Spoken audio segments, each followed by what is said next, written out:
Welcome everyone to week 6 of Art 202.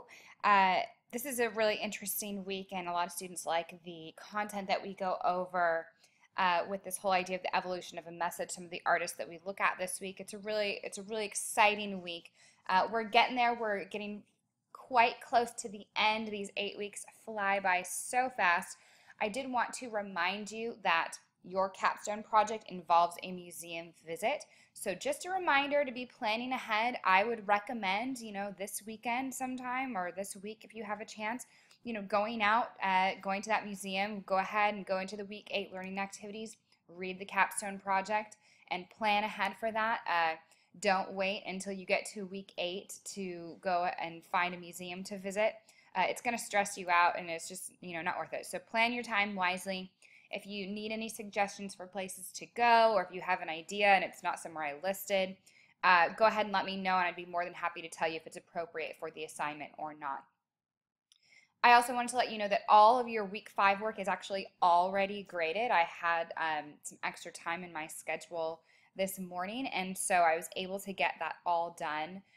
There are some of you, though, who have not turned in that work yet, so make sure you get that in ASAP so that your late penalties are not too painful on those. Some really interesting conversations that were going on with the Why Beauty Matters film reviews. And I love that. I love, to get to debate with you guys a little bit and to, get you to think about things that you maybe hadn't considered. And that film is just so good at stirring up a lot of thought and a lot of questions. A couple things I always like to mention with that, kind of after the fact is, first of all, you guys were really good about giving evidence for the most part on both sides of the argument, which I really appreciate because that's the way the assignment is designed, is to kind of think outside your own opinion, whether you agreed with Scruton or not, and consider what that other position might be. And this class overall has just been really, I just want to give you guys a pat on the back. Excellent as far as critical thinking in your work, and really well-written stuff. Some of you need to start proofreading your work a little bit more. But I've just been so pleased with you guys, and so, again, give yourselves a little pat on the back. You guys are doing an excellent job. There's a lot of discussion about Marcel Duchamp's fountain. There was a lot of discussion about Tracy Emin's bed. One student I was commenting on, so I tried to leave some feedback. Some of you, you guys, they were so kind of spot on that, there wasn't a ton of feedback. But, I was right on one of you on your feedback. With Tracy Emin's bed, I've shown that film in lecture halls of over 100 students, and then we've discussed that piece specifically afterwards. And it's been interesting to see the really varied opinions on that piece. While some just, it's ugly, it's just an unmade bed, it's kind of disgusting, I don't get it, I don't see why it's art, and that's completely valid. I want you to always remember that your experiences of the world shape your interpretation, and so consider what in your life has made you think about a work of art in a certain way. Where have those opinions been formed and where do they come from? But in the same classes that I've had students think that, I've had other students say, what, I really can relate to this. I see this as, almost a self-portrait of someone whose life is falling apart, or it's just about dragging all of our own trash out into the open, all the things we kind of hide, the filth that's underneath that we tend to cover up, with clothing or jobs and lifestyles, that it's kind of revealing that. And so that piece makes a lot of people really uncomfortable, I think, which is an interesting concept in and of itself. Tracy Emin's excuse me for that little weird break. I was talking, and for some reason it wasn't recording. So Tracy Emin, interesting artist. She was one of the YBA's group of interesting artists, the young British artists that came out of Goldsmith College in the 1980s. Yes, they were a little media hungry, kind of brash characters. So there's some interesting stuff going on there. I want you to always be considering cultural context with these works that we're looking at. Artists and artwork that are working, in the 20th, 21st century, or I'm sorry, more the 21st century at this point, we have that kind of close connection to, we're living in that moment, so it's easier for us to have that, personal way of, kind of working through those works. But works like Duchamp's Fountain, I would really like to see you do a little research, see what was going on with that work, because we have a lot of historical distance from that, and getting some context of what he was trying to do and accomplish uh, in that moment, and taking our personal opinion out of it and just seeing what was the goal here and was he successful at that is, kind of a different conversation to be had, and one that I think is a little more interesting. It makes us, engage a little bit further. Keep in mind that artists in the early 20th century were right in the midst of World War I, which was, such a horrific event, and a lot of artists were reacting to that, and so there was an idea with the Dada artists like Duchamp and others, that the world that created the artwork that everyone was consuming needed to be abolished, because it was what the world that resulted in the horrors of World War I. It wasn't just the political manifestations of culture, but the artistic manifestations, and so their concept and idea was that if the world doesn't make sense, why should art? And so it was really an expression of that historical moment. And I'm not going to go too much more into Duchamp's Fountain, because I'd love to see you kind of go into that and see what you can dig up yourself on that. But just keep that in mind, that's a really important way to be looking, that, our experience of the world do shape our own interpretation. And so that is one way. Remember when we talked about the different ways that meaning is made in a work of art, and that the way it's viewed, the context of the viewer, themselves and their personal story, the way the artist intended it to be seen, and then that kind of historical cultural moment. All these things can factor into different layers and levels of meaning. And so I'd like to just remind you to consider that every time we're looking at these challenging works of art. I'd also like to show you a website. This is saatchiart.com, and the Saatchi collection is one of the most prominent collections in contemporary art. And they also, there's a whole, you can buy art online from them. Of course, they're usually extremely expensive. But it's all up and coming contemporary artwork. And so when Scruton talks about that, all contemporary art of the 21st century is just about this cult of ugliness, and it's disgusting, it's, the lows of society, and it's lost beauty and all this stuff, just browse through the collection here and see if you agree, and if that's really is true or not, because again, remember that Scruton only gives us evidence to support his own opinion in that film, and he kind of ignores everything else. Go through the Met Museum's collection of modern art and art of the 20th century, and you'll see that he didn't even engage with any of it. So I think that Scruton has some really interesting, valid points. I think he has some interesting points about architecture and our need for beauty in society. It's just some of the other ideas that I get a little, whoa, wait a minute. There's more to this discussion than is being alluded to here. So, but you guys have done an excellent job. I just want to really give yourselves a pat on the back as far as the way you engaged with that film. Some really intelligent responses there.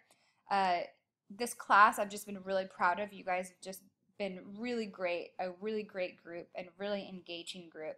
And it makes my job a lot more fulfilling when I have students who are really engaging in these issues and asking tough questions and considering other sides and all of that stuff, because that's really what we're all about here in this class. So go ahead and look at Saatchi art.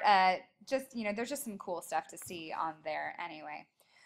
Okay, the only other thing I wanted to comment on from last week was on the Wasteland film. I'm so glad that it seemed like everyone really enjoyed that film, was really moved by it. I always love seeing how students say that they were, a little leery of Muniz in the beginning and what his intentions were, but by the end, it's just like everything kind of clicked and came together. It's a really positive story about, the power of art and the power of redemption, and art is this kind of healing tool, and you know, I think Muniz was really trying to just bring attention to these situations and doing what he can. And that's, I think, the moral of the story is, looking what can we do with our own sets of skills and talents. What are we being called, to just do something, right? Whether it's this big grand scheme or not, that there's something that each of us can contribute too. So I really enjoyed reading all of your comments on that film, and share it with your friends and family. I think it's just such a great one. Okay, let's dive into week 6 here. So our lecture, we're talking about the evolution of a message. So we're going to talk about how the role of artists, and that they really kind of started as craftsmen. We kind of move into this more rebellious stage. Artist, and then the artist is an individual. That this idea wasn't always how it was. So some interesting concepts going on in lecture this week. We're going to be looking at an artist named Makoto Fujimura, an artist named Ai Weiwei. We're going to be creating a collage, and of course we have our quiz. Everything due by Sunday at midnight. This week not quite so heavy on the writing as last week was, but again, really proud of you guys. You've just been engaging so fully. There have been some of you who have not yet done your week 5 work, and make sure you get that in so you're not hit too hard with late penalties. Let me know if there's any issues. If you're struggling, communicate with me. I'm your biggest advocate. I want to see you all do well. Okay, so lecture, make sure you download the lecture slides. We have our YouTube video lecture that goes along with it. Medium list length for vocabulary here, and of course this is also the link to take your quiz, which of course as always is open book, open note. You have one attempt, but you have as long as you need to take it. Our artist of the week is Makoto Fujimura, a contemporary Christian artist who is a Japanese-American artist and does a really cool, interesting style of contemporary art where he mixes something called Nihonga, which is a Japanese technique, and just a really amazing, amazing person, and has done a lot in the Christian art world, and I would be saying that with quotes, air quotes around it if you could see me. The Christian art world is an interesting entity. But go ahead and explore his website. So I've given you a link to his site. It looks like this. Go ahead and watch any of the film clips that are on here. Go ahead and browse through his biography, the Fujimura Institute. Go ahead, and that will take you actually to a different site. Go ahead and click on his works, especially, and look through his different series. This is one of my favorites that he did, the 4 gospel front pieces, and this whole series is just really quite beautiful and really incredible stuff. So enjoy looking through his work. Make sure you watch any video clips that he has. And then I want you to answer the following questions. How does Fujimura cross cultural boundaries? How does Fujimura disrupt traditional Christian art forms in order to spread the gospel? And describe your reaction to his art. So it's going to take you kind of reading some of his descriptions because it is very abstract. It's non-representational stuff. And so that's just an interesting concept in itself, engaging with Christian themes in non-representational work. And that's why I've included him this week. And then we're going to look at Ai Weiwei. So this is your reflection. So you're going to watch his TED Talk. Or I'm sorry, this isn't his TED Talk. This is the BBC Hard Talk that you're going to watch. And so the link is here as well if for some reason this embedded version is not working. And this is done as a discussion board. So I want you to look at these questions. What makes Ai Weiwei's work so controversial? How does Ai Weiwei use new media as an effective means of communication in his art? And how do you feel about Weiwei's incarceration? And then make sure you comment on a minimum of 2 peers posts. Do you agree? Do you disagree? Engage with each other. You guys have done a pretty good job of that. Continue with that. See what the others think. If you disagree, politely say why, all that good stuff. And then we're going to be creating a collage this week. So I want you to imagine you're creating an image for someone who has never set foot on planet Earth before. How could you communicate a sense of what it's like to be alive here in the 21st century? So you're going to be combining seemingly disjointed images into one composition that describes 21st century visual culture. You should include images from as many aspects of new media as possible. So when I say this, I don't necessarily mean, oh, just, give me a collage about social media. Include, again, this is a picture of culture as a whole. So don't make it one-dimensional. Consider a lot of different subject matter here. Sometimes students get a little one-dimensional in this project, so really make it broad. Again, you're describing planet Earth in 2015, what culture is like, okay?